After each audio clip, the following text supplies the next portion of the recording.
Before you go surfing, whether in a lesson with us or on your own, it's important to understand some basic rules of safety and surf etiquette.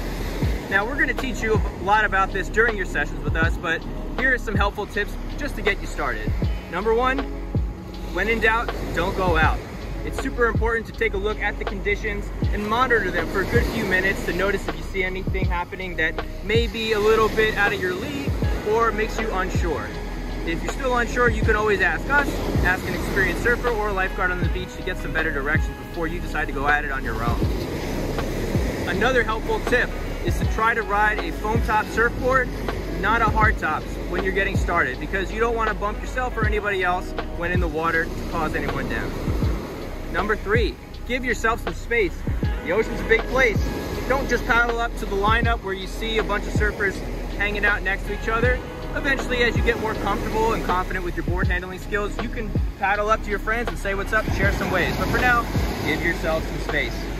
Now, speaking of sharing waves, the fourth rule is to never drop in on somebody. That basically means cutting somebody off on a wave when they are already up and riding or they have priority to take that wave. Now, it may be a little tricky for you to understand that at first, but the basic rule of thumb is that if somebody is closer to the peak of the wave, then it's their turn to go. And if you're not sure who's closer to whose wave it is, just generally let the person who's better at surfing go, because they will generally be able to position themselves better and it's probably their wave anyway. Number five, a super important rule is to not ditch your board. When you wipe out, which you inevitably will, super important that you understand to hold on to your board, not throw it, because while you may be clear, it may be going and hitting somebody else out in the lineup. So always hold your board, especially when paddling out over a wave too. As far as etiquette goes, there's a bunch of other rules, but that should get you started. Overall, just be safe, cover your head when you fall, ask for help if you need it.